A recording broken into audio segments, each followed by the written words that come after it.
வணக்கம். மோடி அவர்கள் ஆட்சி பொறுப்பிற்கு வந்ததற்கு பிறகு தேர்தல் நடந்துருச்சு அப்படின்னா அதில் யாரெல்லாம் வெற்றி பெறுகிறார்களோ அவர்களெல்லாம் கட்சி தாவி பாஜகவிற்கு செல்லக்கூடியது ஒரு வழக்கமான ஜனநாயகமாக மாறியிருப்பதை நாம் பார்க்க முடிகிறது. இப்போ ஒருபடி மேலே மோடி அமித்ஷாவும் போயிருக்கிறாங்க. அது என்ன அப்படின்னா, எதுக்கு நம்ம இவ்வளவு சிரமப்படணும், நேரடியாக சீட்டை திருடுனா என்ன அப்படிங்கிற மாதிரியான முடிவெடுத்து சில விஷயங்களை இந்தியாவில் பண்ணியிருக்கிறாங்க.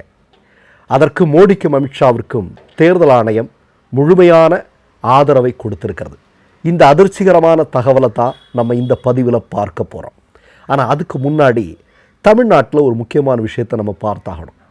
நேற்றுக்கு ஆதவர்ஜுனா, நம்ம ப்ரோ ஆதவர்ஜுனா கொளத்தூரில் விஜய் பிரச்சாரத்துக்கு போனதுனால தான் முன்னாள் முதல்வர் மு.க. ஸ்டாலின் தோற்கடிக்கப்பட்டார் அப்படின்னு சட்டமன்றத்தில் அப்படி பேசினார்.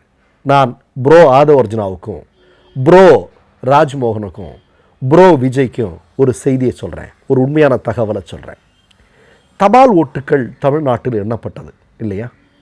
இந்த தபால் ஓட்டுக்கள் எண்ணப்படும் போது முன்னணியில் இருந்த கட்சி எது? திராவிட முன்னேற்ற கழகம். 163 சட்டமன்ற இடங்களில் தபால் ஓட்டுக்கள் எண்ணும்போது முன்னணியில் இருந்த கட்சி திராவிட முன்னேற்ற கழகம். இரண்டாவது இடத்துல அண்ணா திராவிட முன்னேற்ற கழகம் 35 இடங்களில். நம்ம ப்ரோ விஜய் அவர்களுடைய கட்சி எத்தனை இடத்துல இருந்தது? 26 இடங்கள் இருந்தது. இப்போ நான் ப்ரோ ஆதவர்ஜுனாவுக்கு ஒரு செய்தியை சொல்கிறேன். அரசு துறை சார்ந்த நபர்கள் அளிக்கக்கூடிய இந்த தபால் ஓட்டுக்கள், அதுவும் நல்லா கேட்டுக்கணும், மிஷின் வழியாக இல்லை, இது வாக்குச்சீட்டினுடைய அடிப்படையில் போடப்படுகிற ஓட்டுக்கள். அப்படி போடப்பட்ட ஓட்டுக்களில் 163 இடங்களில் திராவிட முன்னேற்ற கழகம் முதலிடத்தில் இருந்தது. அப்படி என்றால் தமிழ்நாட்டில் முன்னாள் திராவிட முன்னேற்ற கழக ஆட்சிக்கு எதிர்ப்பான அலைகள் மக்களிடத்தில் இல்லை என்பது புலனாகிறது. சரியா? இன்னொன்னே சொல்கிறேன், ப்ரோ ஆதவர்ஜுனாவுக்கு பெரும்பாலான கருத்து கணிப்புகள் திமுக தான் ஆட்சி அமைக்கும் என்று சொன்னார்கள். ஒரு கருத்து கணிப்பில் கூட முன்னாள் முதல்வர் மு.க. ஸ்டாலின் தோற்று போவார் என்று சொல்லவில்லை. தபால் ஓட்டுக்களில் மீண்டும் மீண்டும் சொல்கிறேன், வாக்குச்சீட்டுகளுடைய அடிப்படையில் நடத்தப்படுகிற தபால் ஓட்டுக்களில் 163 இடங்களில் முன்னிலை வகித்த திராவிட முன்னேற்ற கழகம் இவிஎம் எந்திரங்கள் எண்ணப்பட்டதற்கு பிறகு அது இரண்டாவது இடத்திற்கு தள்ளப்பட்டிருக்கிறது. அந்த ஆட்சி தொடர முடியவில்லை என்றால் ப்ரோ ஆதவர்ஜுனா, நீங்கள் இதுக்கு கொஞ்சம் தமிழ்நாட்டு மக்களுக்கு விளக்கம் கொடுங்களேன்.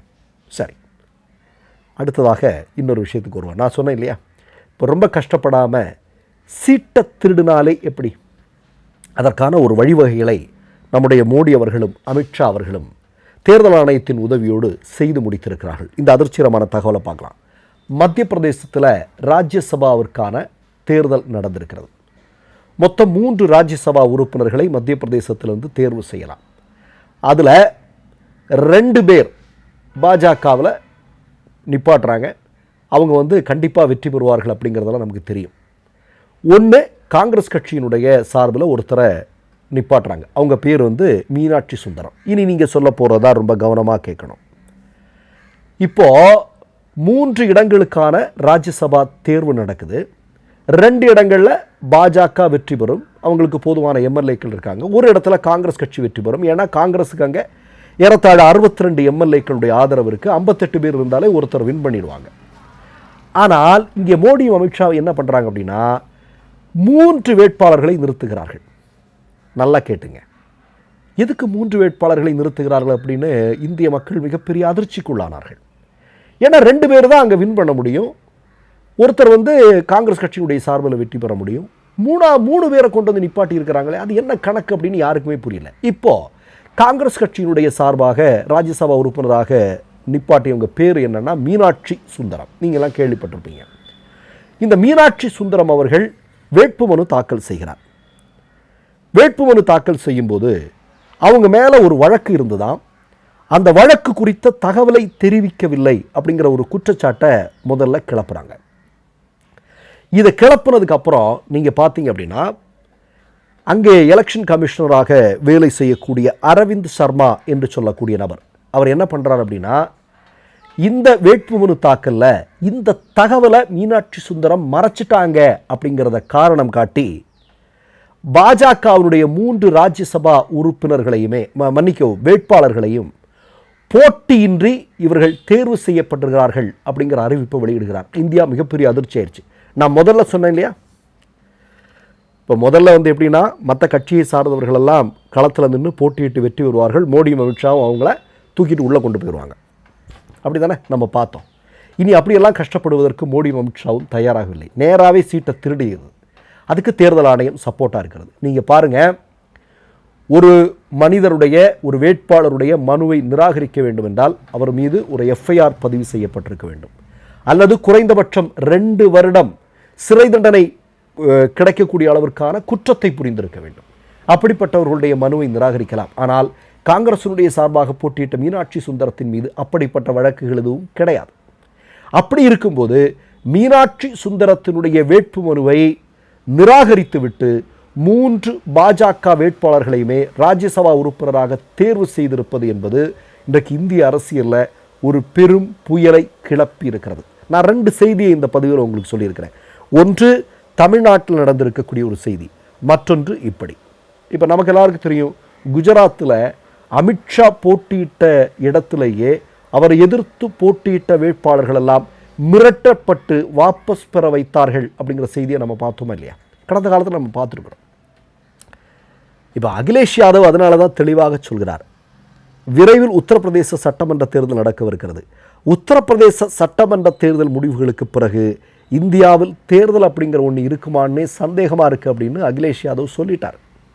இப்போ நீங்கள் பாருங்கள், அதற்கான எல்லா வேலைகளையும் செஞ்சிட்ருக்காங்க. திரிணாமுல் காங்கிரஸ் கட்சியை முழுமையாக உடைச்சிட்டாங்க.